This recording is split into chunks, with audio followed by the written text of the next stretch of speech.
देखिए भाई, अब शुरू करते हैं केमिस्ट्री का 10th का लेक्चर नंबर 3। लेक्चर नंबर 3 में बात करेंगे हम एक्सोथर्मिक और एंडोथर्मिक रिएक्शंस की। एक्सोथर्मिक रिएक्शंस क्या होती है? एक्सोथर्मिक रिएक्शन, एक्सोथर्मिक रिएक्शन का मतलब होता है, थर्म होता है टेम्परेचर से। थर्म का मतलब क्या होता है? टेम्परेचर। थर्मामीटर सुना होगा ना, उससे आया टेम्परेचर से। एक्सो मींस निकलना, यानी एक्सोथर्मिक का मतलब क्या होता है कि वो रिएक्शन जिसमें प्रोडक्ट की फॉर्मेशन के साथ साथ किसका हो? Evolution of heat. क्या उसमें? इवोल्यूशन ऑफ हीट, कि उसमें हीट का इवोल्यूशन हो। जैसे एग्जांपल ले लेते हैं, मान लिया कंबस्शन करते हैं। कंबस्शन का मतलब क्या होता है? जलना। और कंबस्शन किसकी प्रेजेंस में होता है भाई? जैसे मीथेन गैस है, उसका कंबस्शन करें किसके साथ? Oxygen gas. ऑक्सीजन गैस की प्रेजेंस में होगा, क्या बनेगा बताओ? CO2 गैस बन जाएगा और प्लस स्टीम निकलेगी भाई। ये भी क्या होगी? गैसियस फॉर्म में होगी। तो कितना हो जाएगा? तो इसको, और यहां पे क्या होगा? डेल्टा एच से बताते हैं उसको, हीट रिलीज होगी भाई। ठीक है ना? डेल्टा एच नेगेटिव होता, चलो वो आगे आएगा, लेकिन हम क्या कहेंगे? Heat is release. अगर किसी रिएक्शन में हीट का इवोल्यूशन होता है उसको बोलते हैं एक्सोथर्मिक रिएक्शन।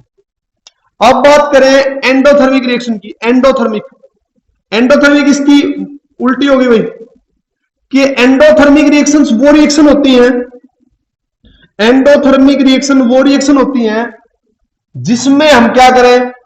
उस रिएक्शन को करने के लिए हमें क्या करनी पड़ेगी? हीट देनी पड़ेगी भाई। यानी those reaction which occurs with absorption of heat. Heat हो सकती है, लाइट भी हो सकती है, यानी इनिशिएट करने के लिए कुछ ना कुछ उसको एनर्जी देनी पड़ेगी। जो हीट की एब्जॉर्प्शन के साथ होती है उसको एंडोथर्मिक रिएक्शंस बोलते हैं, और जो हीट की इवोल्यूशन के साथ होता है, यानी प्रोडक्ट बनने के बाद अगर एनर्जी रिलीज होती है तो उसको बोलते हैं एक्सोथर्मिक रिएक्शंस। और एंडोथर्मिक रिएक्शंस का क्या मतलब है? जिसमें क्या हो रहा हो? हीट का एब्जॉर्प्शन होगा। यानी हीट एब्जॉर्ब होगी तो एंडोथर्मिक, और हीट इवोल्व होगी तो एक्सोथर्मिक रिएक्शंस। देखिए भाई, अब बात करते हैं डिस्प्लेसमेंट रिएक्शंस के। डिस्प्लेसमेंट, डिस्प्लेसमेंट, डिस्प्लेसमेंट का मतलब क्या होता है? डिस्प्लेसमेंट का मतलब होता है भाई, कोई चीज है यहां पे, उसको क्या कौन डिस्प्लेस कर सकता है? जो उससे ज्यादा रिएक्टिव हुई वही डिस्प्लेस करेगी।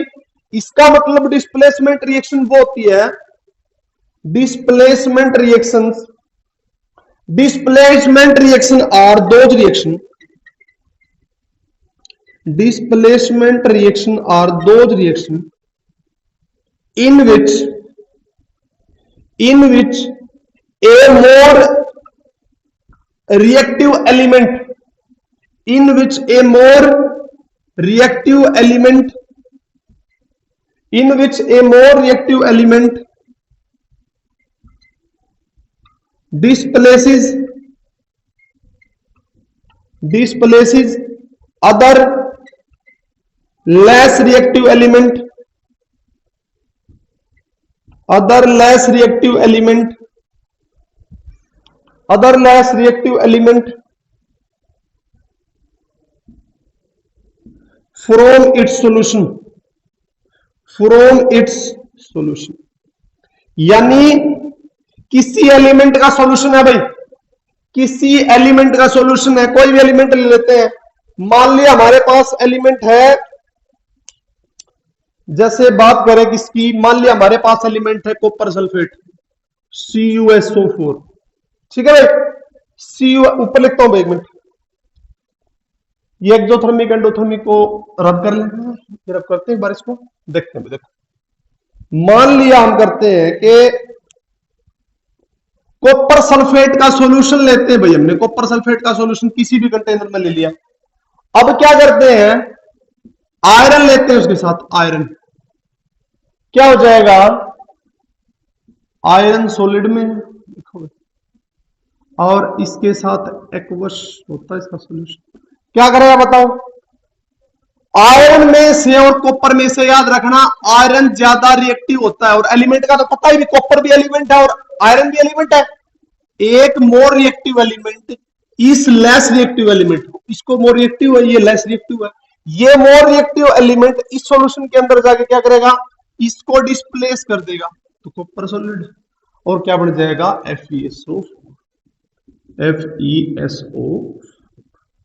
यानी एक मोर रिएक्टिव एलिमेंट एक लेस रिएक्टिव एलिमेंट को इसके सॉल्यूशन से, यानी किससे हम कह सकते हैं कि आयरन अगर कॉपर सल्फेट सॉल्यूशन से कॉपर को डिस्प्लेस करता है तो वो कौन सी रिएक्शन हो जाती है, डिस्प्लेसमेंट रिएक्शन। याद रखना, एक मोर रिएक्टिव लेस रिएक्टिव को डिस्प्लेस करेगा, ठीक है, योगा। अब बात करते हैं डबल डिस्प्लेसमेंट रिएक्शन। कौन सी रिएक्शन है, double displacement reaction. Double displacement reaction क्या होगी, देखो, डबल डिस्प्लेसमेंट रिएक्शन, एक मिनट,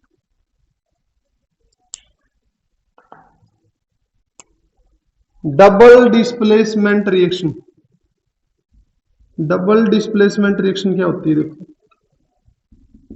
डबल डिस्प्लेसमेंट रिएक्शन में क्या कहेंगे कि new compounds are formed, new compounds are formed, new compounds are formed bye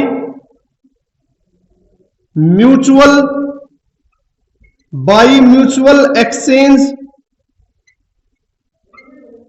of ions, by mutual exchange of ions between two compound, ध्यान से देखो भाई इसको, दो कंपाउंड, बिटवीन टू कंपाउंड्स, नए कंपाउंड बनेंगे और उनमें आयंस का एक्सचेंज होगा। किस चीज का एक्सचेंज होगा, आयंस का एक्सचेंज होगा दो कंपाउंड में। जैसे मैं एग्जांपल लेता हूं, इसका एग्जांपल है मेरे पास Na2SO4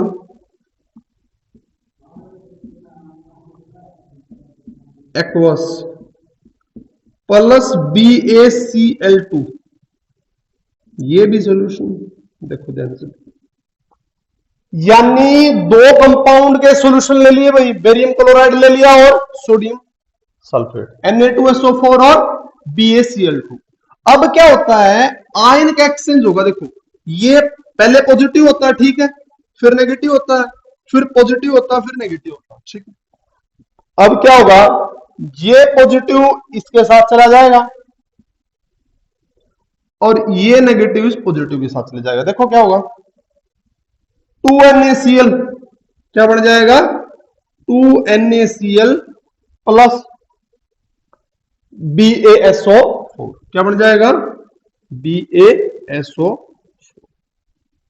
ठीक है। NaCl के क्या बन जाएंगे, PPT बन जाएंगे, और ये किस में रह जाएगा, एक्वस। तो ये थी double displacement reactions. Double displacement reactions फिर से सुनिए, दो कंपाउंड के बीच में आयन का म्यूचुअल एक्सचेंज होता है। क्या होता है भाई, म्यूचुअल एक्सचेंज होता है। तो उससे क्या बढ़ता है, ये पीपीटी किसको बोलते हैं, पीपीटी एक इनसोल्यूबल सब्सटेंस होता है भाई। PPT is a insoluble substance that is obtained from two solution. भाई दो सॉल्यूशन डाले थे, उससे इनसोल्यूबल सब्सटेंस बिल्कुल नीचे सॉलिड बच जाता है भाई। बताया भी हुआ शुरू में भी, तीन चीजें लिखते हैं स्टेटमेंट में, सॉलिड लिख देते हैं, लिक्विड और गैस, नहीं वो तो एक्वस था भाई, सॉरी। तो सोलिड, पीपीटी का मतलब अलग से, पीपीटी क्या होती है, पीपीटी होता है जब दो सॉल्यूशंस को मिक्स करते हैं तो एक सॉलिड चीज नीचे बच जाती है, उसको बोलेंगे क्या होगी वो, पीपीटी। तो ये नए दो कंपाउंड के बीच में आयंस का म्यूचुअल एक्सचेंज, इसका पॉजिटिव इसके नेगेटिव के साथ, इसका नेगेटिव इसके पॉजिटिव के साथ जो बढ़ता है वो कहती है डबल डिस्प्लेसमेंट रिएक्शन। अब देखो भाई, अब बात करते हैं ऑक्सीडेशन की। मिटाता हूं इसको, ऑक्सीडेशन, व्हाट इज ऑक्सीडेशन। देखो, ऑक्सीडेशन का मतलब होता है, ऑक्सीडेशन का मतलब है कि addition of oxygen and removal of hydrogen, addition of oxygen and removal of hydrogen. देखो ऑक्सीडेशन रिएक्शन, ऑक्सीडेशन रिएक्शन क्या कहेंगे, लिख लेना भाई, एडिशन ऑफ ऑक्सीजन, क्या कहेंगे, एडिशन ऑफ ऑक्सीजन और रिमूवल ऑफ हाइड्रोजन। अगर किसी कंपाउंड में ऑक्सीजन ऐड होती है या हाइड्रोजन क्या होती है, रिमूव होती है, उसको बोलेंगे, क्या बोलेंगे उसको, ऑक्सीडेशन रिएक्शन। ठीक है, इसका उल्टा क्या होगा, रिडक्शन रिएक्शन, रिडक्शन रिएक्शन। तो रिडक्शन रिएक्शन क्या होती है, रिडक्शन रिएक्शन होती है कि जिसमें एडिशन ऑफ हाइड्रोजन, अगर किसी चीज में हाइड्रोजन का एडिशन होता है, addition of hydrogen and removal of oxygen, क्या बोलेंगे उसको, रिडक्शन। और खास बात, ऑक्सीडेशन और रिडक्शन दोनों होते हो, दोनों होंगे, उसको क्या बोलेंगे, रेडॉक्स रिएक्शन। दो बोथ आर कंप्लीमेंट्री, जहां ऑक्सीडेशन होता है वहां पे रिडक्शन भी होगा। देखिए भाई एग्जांपल लेते हैं इसका, कॉपर है, इसके साथ क्या लेते हैं भाई हम, ऑक्सीजन के साथ करते हैं, क्या बना देगा ये 2, ये बना देगा CuO, बैलेंसिंग आप होती है। अब इसमें इसको क्या बोलेंगे, ऑक्सीजन ऐड हुई है, तो ऑक्सीडेशन इसका नहीं, इसका हुआ है, ऐड किसमें हुआ है, कॉपर में, तो क्या बढ़ जाएगा, कॉपर ऑक्साइड को क्या बोलेंगे, copper get oxidise, copper get oxidise. और अगर हम बात करें किसकी, CuO प्लस H2, क्या बढ़ जाएगा, या इसमें बना एक तो कॉपर और H2 के साथ ऑक्सीजन और आई, क्या बन गया H2O।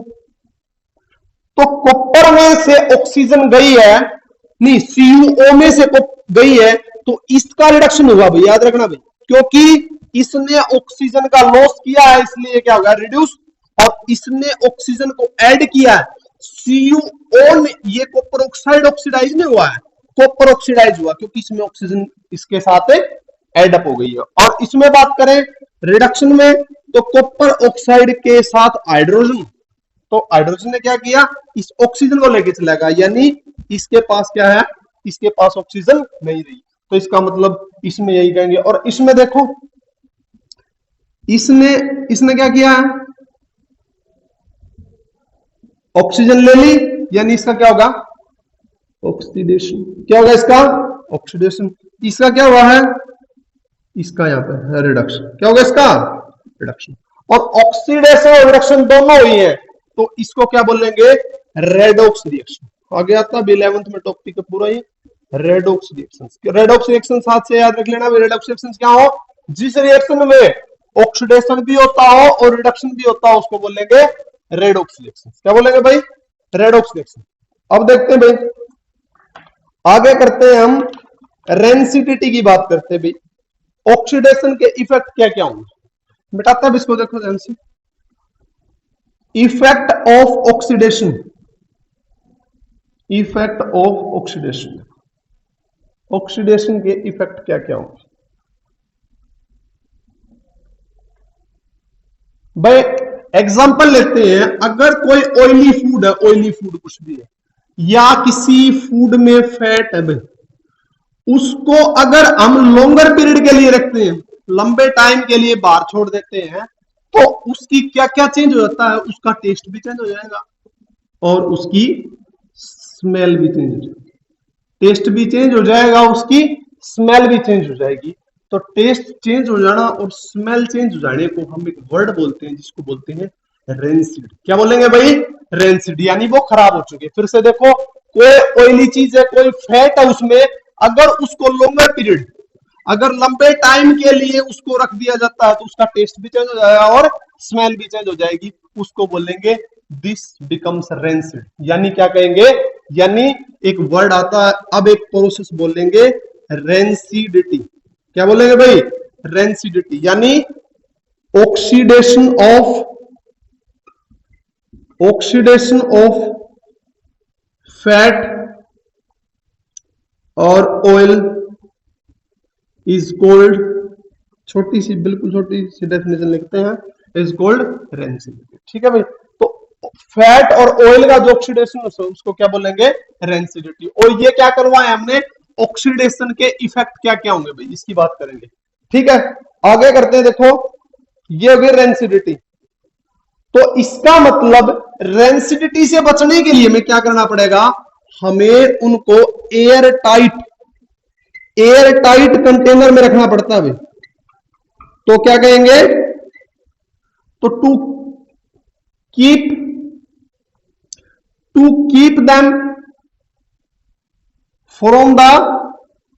फ्रॉम बीइंग डेस्ट्रॉइंग, भाई उसको डेस्ट्रॉय होने से, खराब होने से बचाने के लिए हमें क्या करना पड़ेगा, एयर टाइट कंटेनर में। जैसे चिप्स वगैरह होते हैं, जो चिप्स के पैकेट्स होते हैं, उसमें कौन सी गैस भरी होती है भाई, नाइट्रोजन गैस। अगर चिप्स को बाहर छोड़ दिया जाए तो वो ऑयली चीजें होती है, फास्ट फूड में आता है, इसका मतलब वो क्या करेंगे, वो खराब हो जाएगा, क्योंकि हमने उसमें क्या डाल दिए, प्रेजर्वेटिव्स डाल दिए। यानी उसका ऑक्सीडेशन को बचाने के लिए उसको क्या कर दिया, एयर टाइट किया गया। और कौन सी गैस होती है उसमें, नाइट्रोजन गैस। तो फिर से देखिए, ऑयली और फैट फूड्स होते हैं, अगर लॉन्गर पीरियड टाइम्स के रखेंगे तो उसका टेस्ट भी चेंज हो जाएगा और स्मेल भी चेंज हो जाएगी, उसमें से क्या बदबू आने लग जाती है, उसको रेंसिड बोलते हैं। यानी फैट और ऑयल का ऑक्सीडेशन को क्या बोलेंगे, रेंसिडिटी। उससे बचने के लिए क्या करेंगे, उनको एयर टाइट कंटेनर में रखते हैं भाई। ठीक है, क्योंकि वो नहीं रखेंगे तो वो डिस्ट्रॉय हो जाएंगे। तो ये नाइट्रोजन गैस वो जो चिप्स के पैकेट होते हैं उसमें रखते हैं।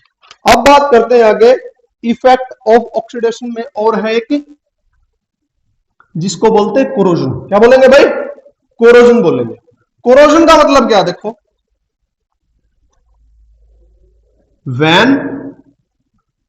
वैन ए, दोनों इफेक्ट ऑक्सीडेशन के भैया, when a metal comes in contact, when a metal comes in contact with moisture, भाई मॉइस्चर के साथ आ जाए, नमी हो कहीं पे, एयर के साथ अगर कॉन्टैक्ट में आ जाए, या किसी एसिड के साथ कॉन्टैक्ट में आ जाए, तो then a oxide layer is formed, एक ऑक्साइड लेयर बन जाएगी भाई उससे, a oxide layer is formed, जिसको क्या बोलेंगे, रस्टिंग। क्या बोलेंगे, रस्टिंग। हमारे पास कुछ एग्जांपल्स हैं, जैसे आप कभी टेंपल वगैरह गए हो तो वहां पे जो तांबे कॉपर के जो बर्तन होते हैं वो कैसे कलर के हो जाते हैं, ग्रीनिश कलर के मिलेंगे, देखना भी ध्यान से। ज्यादा जो यूज होने वाले बर्तन होते हैं तांबे के होते हैं, कॉपर के, तो वो क्या होते हैं, उनको बोलते हैं ग्रीनिश कलर के हो जाते हैं। यानी green colour on copper, copper metal पे ग्रीन कलर भी क्या है, टाइप का कोरोजन है। यानी वो भी किसकी वजह से हुआ है, ऑक्सीडेशन की वजह से। ठीक है, ये सारे इफेक्ट ऑक्सीडेशन के दोनों पड़े, जो पीछे वाला फैट ऑयल वाला भी था। और दूसरी बात करते हैं ग्रीनिश कलर ऑन कॉपर, और सिल्वर देखना भाई ब्लैक कलर का हो जाता है, black colour on silver, silver black colour का हो जाता है। और एक एग्जांपल और लेते हैं, रस्टिंग ऑफ आयरन। यानी कोरोजन को एक बात में कहें तो हम एक और आम भाषा में कह सकते हैं इसको, कॉमन लैंग्वेज में क्या कहेंगे, ईटिंग ऑफ मेटल। मेटल को ईट कर देते हैं भाई, आराम आराम से खत्म हो जाती है बिल्कुल। ठीक है, आयरन की रस्टिंग देखी होगी, ब्लैक कलर होता है, सिल्वर का ब्लैक कलर होता है, वो खराब होने लग जाती है। तो इसका गलत बोलते हैं, कॉपर पे कैसा कलर आ जाता है, ग्रीनिश कलर। कैसी है सभी, ये सभी ऑक्साइड लेयर होती है। कैसी लेयर होती है, ऑक्साइड लेयर बनती, इसी को बोलते हैं कोरोजन। क्या बोलते हैं इसको, कोरोजन। कब आती है, जब एक मेटल कांटेक्ट में आता है, किसके साथ, मॉइस्चर के साथ, एयर के साथ, एसिड के साथ, उसको बोलते हैं रस्टिंग बोलते हैं। ठीक है भाई, तो इस तरीके से हमारा ये चैप्टर खत्म हो जाता है। तो अगला करते हैं। चैप्टर शुरू, सेकंड चैप्टर। ठीक है भाई।